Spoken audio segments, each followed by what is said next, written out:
Change in white background to line page background. White background नहीं चाह रहे, कोई और बैकग्राउंड चाह रहे हैं तो आप वो कर सकते हैं। अगर आप व्यूज़ में आए और यहाँ पर रूल ऑफ लाइन में क्लिक करें आप, तो आपके पास काफ़ी ऑप्शन है। जैसे फॉर एग्जांपल लाइन की ऑप्शन है जहाँ पर आप इंग्लिश में लिख सकते हैं, और फिर इसके बाद काफ़ी फिर मैथ्स के भी ऑप्शन है। अगर आप मैथ्स करना चाहें तो आपके पास मैथ बॉक्स करके भी आ गए। तो ये सारी चीज़ें हैं जो आप अ, किसी को अगर मैथ्स वगैरह पढ़ाने या इंग्लिश का काम करें तो इस तरह से अपना लेआउट आप सेट कर सकते हैं फॉर अ पेज, और फिर उसके बाद आप काम कर सकते हैं।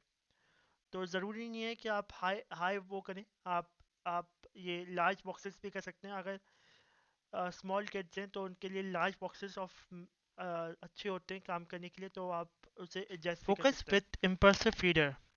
फोकस विद इम्पल्सिव रीडर बहुत सारी जगह होता है, जैसे आपका वर्ड हो गया, आउटलुक हो गया, और वन नोट में भी ये इंटीग्रेटेड है। इम्पल्सिव रीडर एक बहुत अच्छी चीज़ है जिससे आप इसका इस्तेमाल कर सकते हैं बाय लिसनिंग द बुक और बाय रीडिंग विद इट। तो इसका आप इस्तेमाल कर सकते हैं। तो अगर आप नोटबुक पे आएँ और व्यू टैब आप क्लिक करें तो फिर आपका इम्पल्सिव रीडर स्टार्ट हो जाएगा।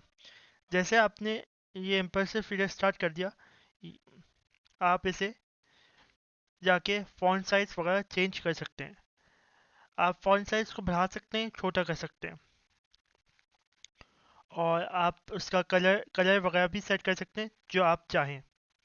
और फिर इसके बाद डिफरेंट डिफरेंट फॉन्ट्स हैं वो आप यूज़ कर सकते हैं। जैसे कुछ ऑफिशियल फॉन्ट्स हैं, कुछ चाइल्डिश फॉन्ट्स हैं। जैसे चाइल्डिश फॉन्ट्स में आपका कॉमिक जो फॉन्ट है ये आपका बच्चों के लिए ज़्यादा यूज़फुल होता है। बच्चे इसी तरह से पढ़ते हैं चीज़ें। अगर उनकी किताबें आप देखें तो इसी फॉन्ट में बनती हैं और इसी फॉन्ट में वो लिखना स्टार्ट करते हैं। तो ये उनके लिए बहुत हेल्पफुल होता है कि वो आपकी वर्चुअली लर्निंग कर सकते हैं, बाय देख देख के सीख सकते हैं कि लेटर्स कैसे फॉर्म होते हैं। और इसको अगर आप स्टार्ट कर दें तो वो उसे लिसन भी कर सकते हैं। तो ये इनको दोनों तरह से हेल्प करता है। और अगर अगर आप इसे इसे इसे सिर्फ लिसन करना चाहते हैं तो आप उसे लिसन कर सकते हैं। अगर आप ये चाहते हैं कि आप सुने भी और रीड भी करें तो आप वो भी कर सकते हैं। इसमें दोनों चीज़ें हो सकती हैं, और आप इसका इस्तेमाल कर सकते हैं फॉर द चिल्ड्रंस ग्रोथ और अपनी पर्सनल डेवलपमेंट के लिए। हाँ, इसमें एक और चीज़ होती है जो होती है स्पीड लिमिट। आप इसकी स्पीड इंक्रीज और डिक्रीज भी कर सकते हैं, और इसमें फीमेल वॉइस और मेल वॉइस भी ऐड कर सकते हैं जो आपको जो आपका अच्छा लगे। Translation to any languages. अगर मुझे इसी इसी चीज़ को ब्रेनस्टॉर्मिंग जो इन्फॉर्मेशन है इसको मुझे किसी और लैंग्वेज में कन्वर्ट करना है तो मैं ये भी कर सकता हूँ ईजिली बाय वन क्लिक।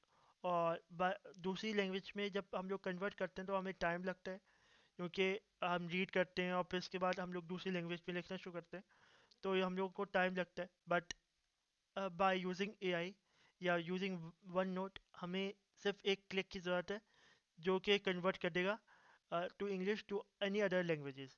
मैं इस वक्त अभी उर्दू का इस्तेमाल कर रहा हूँ as a second language, but आप किसी और लैंग्वेज का भी इस्तेमाल कर सकते हैं। जैसे अगर मैं लेफ़्ट क्लिक किया और जस्ट ट्रांसलेट पेज पे क्लिक किया, मैंने ट्रांसलेट पेज पे मैंने टू गॉट किया, तो यहाँ पर टू टू करके लैंग्वेज आ रही हैं। आप यहाँ पर सिलेक्ट कर सकते हैं डिफरेंट लैंग्वेजेस। फॉर एग्जांपल मैंने अभी उर्दू सेलेक्ट किया और उर्दू पे क्लिक किया और जस्ट ट्रांसलेट करूँगा मैं यहाँ पर। ये देखिए पूरा का पूरा उर्दू में ट्रांसलेट हो गया मेरा। तो इस तरह से मैं अपनी ट्रांसलेट कर सकता हूँ। ये मैं बाय पेज भी कर सकता हूँ और बाय सेक्शन भी कर सकता हूँ। ये दोनों तरीके से मैं अपनी लैंग्वेज को ट्रांसलेट कर सकता हूँ। और ये फिक्र नहीं करें कि आपकी जो मेन इंफॉर्मेशन जो इंग्लिश में थी वो चली गई है। ऐसा नहीं है। और वन नोट ने दूसरा दूसरा पेज को जनरेट किया और उसमें अपनी ट्रांसलेशन डाली है। अगर आपकी बैड हैंडराइटिंग है तो कोई घबराने की ज़रूरत नहीं है आपको। यहाँ पर आप एडजस्टिंग द क्लमजी हैंडराइटिंग कर सकते हैं, जो नोटबुक में एक फीचर है। अगर आप ड्रॉ पे आएंगे और पेन या पेंसिल कोई भी क्लिक करेंगे, पहले आप कोई भी आप शेप बनाते हैं। जैसे मैं अभी पेंटागन शेप बना रहा हूँ। ये पेंटागन शेप बड़ा अजीब सा शेप है और ये ब्रोकन फिगर्स आ रही है, बट मैं इसे इंटू शेप करूँगा तो ये नॉर्मल शेप में आ जाएगा। आप ऐसे भी शेप बना सकते हैं, और इसके बराबर में शेप्स की ऑप्शन है, यहाँ पर आपको नॉर्मल शेप्स मिल जाएंगे, तो आप वहाँ पर भी क्लिक करके देख सकते हैं। इसमें काफ़ी शेप्स हैं, जैसे आपको लाइन लाइन मिल जाएगा, ट्रायंगल मिल जाएगा, और काफ़ी और शेप्स हैं, आप देख सकते हैं। अगर आपको पेन या पेंसिल से आपको हैंड राइटिंग करनी है इन द नोटबुक, और आपकी हैंड राइटिंग मेरी तरह है बिल्कुल, बड़े अजीब से आप ब्रोकन लेटर्स लिखते हैं और बड़ी अजीब से हैंड राइटिंग है आपकी, तो आपको कोई घबराने की बात नहीं है। आप लेसो सेलेक्ट का इस्तेमाल कर सकते हैं और उसे इस वर्ड को सिलेक्ट कर सकते हैं। फिर आप इंक टू टेक्स्ट पे जाएं और वहाँ पर क्लिक करना है, तो आपका ये टेक्स्ट तमीज़ से लिखा हुआ आ जाएगा। मैं इसका ज़्यादा इस्तेमाल नहीं करता, मैं आपका हैंड टाइप करता हूँ, और मेरी टाइपिंग स्पीड की वजह से मैं इस चीज़ का हैंड राइटिंग का इन द नोटबुक इस्तेमाल नहीं करता। आप इसका इस्तेमाल ज़रूर कर सकते हैं। You can solve the maths equation और इन द वन नोट।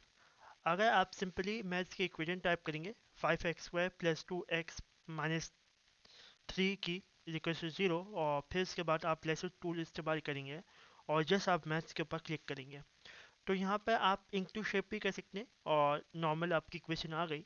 मगर एक और चीज़ कर सकते हैं, अगर आप इसको सॉल्व करना चाहें तो आप सॉल्व भी कर सकते हैं। तो आप यहाँ से एक्स वैल्यू सॉल्व भी कर सकते हैं, और बाकी अगर आपको इसे ग्राफ पे दिखाना है तो वो भी दिखा सकते हैं आप। मैं यहाँ पर सॉल्व करता हूँ, सॉल्व मैंने किया तो ये आंसर आ गया। अगर आप इसके स्टेप्स चाहते हैं तो वो भी आपको डिफाइन कर सकते हैं ऐसे। तो ये बहुत अच्छा तरीका है कि अपनी इक्वेशन को सॉल्व करना। इससे आप अपनी कॉम्प्लेक्स इक्वेशन सॉल्व कर सकते हैं बाय वन नोट।